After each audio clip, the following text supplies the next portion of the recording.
Ove gives him a blank stare. The lanky one looks even more hesitant. You know, that's why I go so well with Iranians. They like to cook food, and I like to. He begins with an over the top smile, then he goes silent. Ove looks spectacularly uninterested. Eat. The lanky one finishes. He looks as if he's about to make a drum roll in the air with his fingers, but then he looks at the pregnant foreign woman and decides that it would probably be a bad idea. And he offers wearily. She stretches, puts her hands on her stomach. We just wanted to introduce ourselves now that we are going to be your neighbors. Ove nods tersely and concisely. Okay, bye. He tries to close the door. She stops him with her arm. And then he wanted to thank you for reversing our trailer. That was very kind of you. Ove grunts. Reluctantly, he keeps the door open. That's not something to thank me for. Yeah, it was really nice, she protests. No, I mean, it shouldn't be something to thank me for, because a grown man should be able to reverse with a trailer, he replies, casting a somewhat unimpressed gaze on the lanky one, who looks at him as if unsure whether or not this is an insult. Ove decides not to help him out of his quandary. He backs away and tries to close the door again. My name is Pavane, she says, putting her foot across his threshold. Ove stares at the door, then at the face. It's attached to, as if he's having difficulties understanding what she just did. I'm Patrick, says the lanky one. Neither Ove nor Pavane take the slightest notice of him. Are you always this unfriendly? Pavane wonders, with genuine curiosity. Ove looks insulted. I'm not bloody unfriendly. You are a bit unfriendly. No, I'm not. No, your every word is a cuddle. It really is, she replies in a way that makes Ove feel she doesn't mean it at all. He realizes his grip on the door handle for a moment or two, inspects the box of biscuits in his hand. Right, Arabian biscuits, worth having, are they? He mutters. Persian, she corrects. What? Persian, not Arabian. I'm from Iran, you know, where they speak Farsi, she explains. Farcical? That's the least you could say, Ove agrees. Her laughter catches him on the back foot, as if it's carbonated and someone has poured it too fast and it's bubbling over in all directions. It doesn't fit at all with the gray cement and right-angled garden paving stones. It's an untidy, mischievous laugh that refuses to go along with rules and prescriptions. Ove takes a step backwards. His foot sticks to some tape by the threshold. As he tries to shake it off with some irritation, he tears up the corner of the plastic. When he tries to shake off both the tape and the plastic sheeting, he stumbles backwards and pulls up even more of it. Angrily, he regains his balance, remains there on the threshold, trying to summon some calm. Grabs hold of the door handle again, looks at the lanky one and tries to quickly change the subject. And what are you then? He shrugs his shoulders a little and smiles, slightly overwhelmed. I'm an IT consultant. Ove and Pavane shake their hands with such coordination they could be synchronized swimmers. For a moment it makes Ove dislike her a little less, although he is very reluctant to admit it to himself. The lanky one seems unaware of all this. Instead, he looks with curiosity at the hammer action drill, which Ove is holding in a firm grip, like a guerrilla fighter with an AK-47 in his hand. Once the lanky one has finished pursuing it, he leans forward and peers into Ove's eyes. "What are you doing?" Ove looks at him, as one does at a person who has just said, "What are you doing?" to a man standing with a hammer action drill in his hand. "I'm drilling," he replies scathingly. Pavane looks at the lanky one and rolls her eyes, and if it hadn't been for her belly, which testified to a willingness on her part to contribute to the survival of the lanky one's genetic makeup, Ove might have found her almost sympathetic at this point. "Oh," says the lanky one with a nod. Then he leans forward and peers in at the living room floor, neatly covered in the protective sheet of plastic. He lights up and looks at Ove with a grin. "Almost looks like you were about to murder someone." Ove pursues him in silence. The lanky one clears his throat, a little more reluctant. "I mean, it's like an episode of Dexter," he says with a much less confident grin.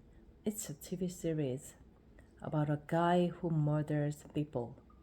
He trails off, then starts poking the toe of his shoe into the gap between the paving stone outside Ove's front door. Ove shakes his head. It's unclear to whom the lanky one was primarily aiming what he just said. "I have some things to get on with," he says curtly to Pavane and takes a firm grip on the door handle. Pavane gives the lanky one a purposeful jab in the side with her elbow. The lanky one looks as if he is trying to drum up some courage.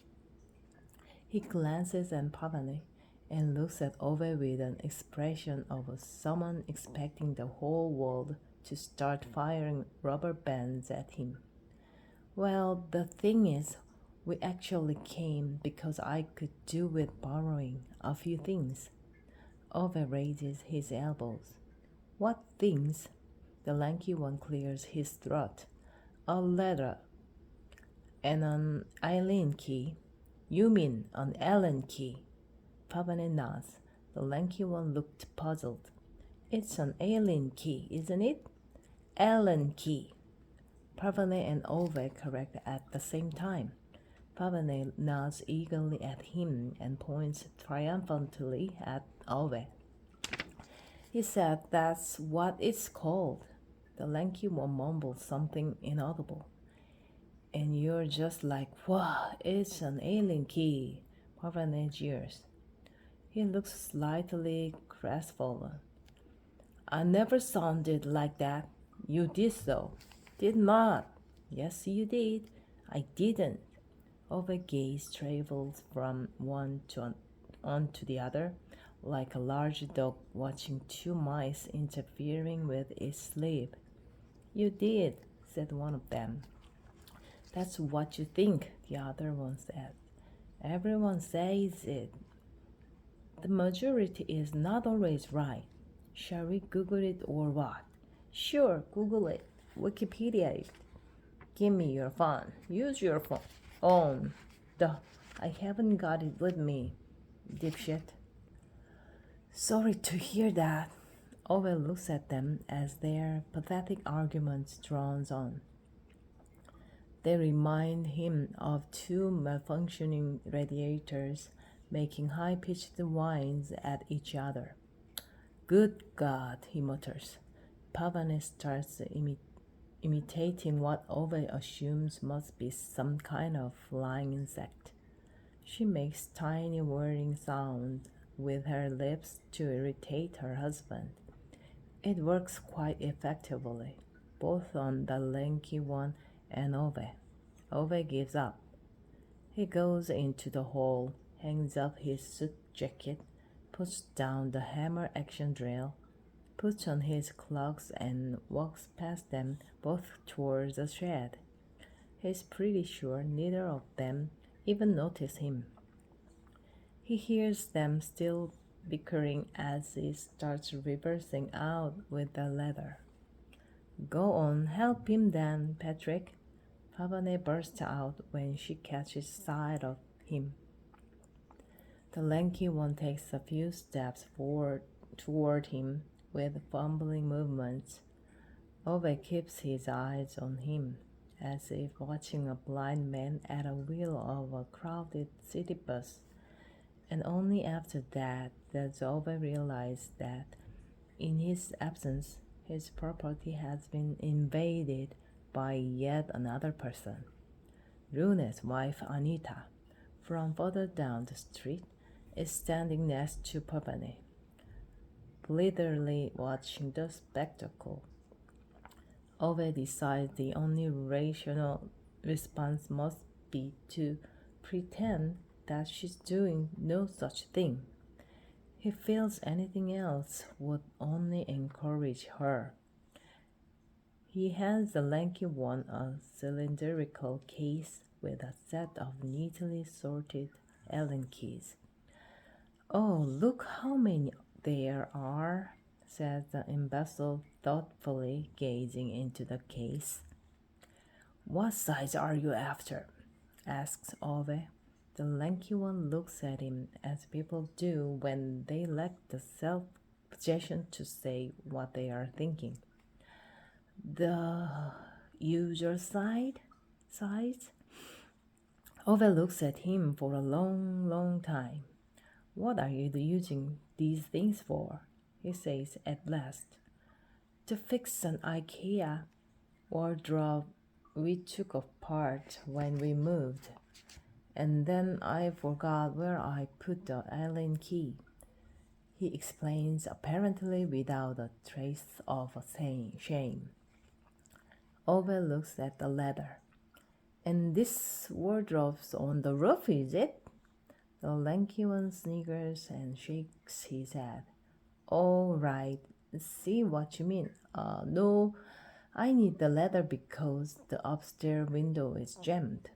Won't open. He adds the last part as if Ove would not otherwise be able to understand the implications of that word, jammed. So now you're going to try to open it from the outside? Ove wonders. The lanky one nods and clumsily takes the ladder from him. Ove looks as if he's about to say something else, but he seems to change his mind. He turns to Pavane. And why exactly are you here? Moral support, she twitters. Ove doesn't look entirely convinced, nor does the lanky one. Ove's gaze wanders reluctantly back to Rune's wife. She's still there. It seems like years since he last saw her, or at least since he really looked at her. She's gone ancient. People all seem to get ancient behind Ove's back these days. Yes, says Ove. Rune's wife smiles mildly and clasps her hands across her lips. Ove, you know I don't want to disturb you, but it's about the radiators in our house. We can't get any heat into them, she says carefully, and smiles in turn at Ove, the lanky one, and Pavane. Pavane and the lanky one smile back. Ove looks at his dented wristwatch. Does no one in this street have a job to go to anymore? He wonders.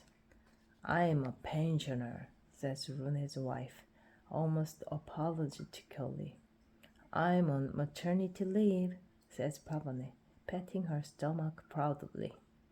I'm an IT consultant, says the lanky one proudly. Ove and Pavane again indulge in a bit of synchronized head shaking. Rune's wife makes another attempt.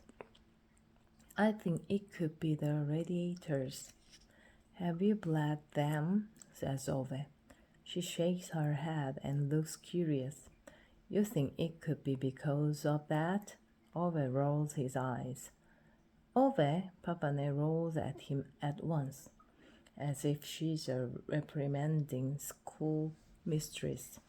Ove glares at her. She glares back. Stop being rude, she orders. I told you I'm not rude. Her eyes are unwavering. He makes a little grunt, then goes back to standing in the doorway. He thinks it could sort of be enough now. All he wants is to die. Why can't these lunatics respect that? Pavane puts her hand encouragingly on Rune's wife's arm. I'm sure Ove can help you with the radiators. That would be amazingly kind of you, Ove, Rune's wife says at once, brightening. Ove sticks his hands in his pockets, kicks at the loose plastic by the thresholds. Can't your man sort out that sort of thing in his own house? Rune's wife shakes her head mournfully. No, Lune has been really ill lately, you see. They say it's Alzheimer's. He's in a wheelchair as well. It's been a bit uphill. Ove nods with faint recognition, as if he has been reminded of something his wife told him 1,000 times, although he still managed to forget it all the time. Yeah, he says impatiently. You can go and breathe their radiators, can't you, Ove? Says Pavane. Ove glances at her as if considering a firm retort, but instead he just looks down at the ground. Or is that too much to ask? She continues, drilling him with her gaze and crossing her arms firmly across her stomach. Ove shakes his head. You don't breathe radiators, you bleed them, Jesus. He looks up and gives them the once over. Have you never bled a radiator before, or what? No, says Pavane unmoved. Rune's wife looks at the lanky one a little anxiously. I haven't got a clue what they're talking about, he says calmly to her. Rune's wife nods resignedly. Looks at Ove again. It would be really nice of you, Ove, if it isn't too much of a bother. Ove just stands there staring down at the threshold. Maybe this could have been thought about before you organized the coup d'etat in the Residents' Association, he says quietly, his words punctuated by a series of discreet coughs. Before she what? Says Pavane. Rune's wife clears her throat. But dear Ove, there was never a coup d'etat. What so? Says Ove grumpily. Rune's wife looks at Pavane with an embarrassed little smile. Well, you see, Lune and Ove here haven't always got along so very well. Before Lune got ill, he was the head of the Residents' Association, and before that, Ove was the head. And when Lune was voted in there, there was something of a wrangle between Ove and Rune, you could say. Ove looks up and points a corrective index finger at her. A coup d'etat. That's what it was. Rune's wife nods at Pavane. Well, yes, well. Before the meeting, Rune counted votes about his suggestion that we should change the heating system for the house. And Ove thought, and what the hell does Rune know about heating system, huh? Ove exclaims heatedly, but immediately gets a look from Pavane that makes him reconsider and come to the conclusion that there's no need to complete his line of thought. Rune's wife nods. Maybe you're right, Ove. But anyway, he's very sick now, so it doesn't really matter anymore. Her bottom lip trembles slightly. Then she regains her composure, straightens her neck with dignity, and clears her throat.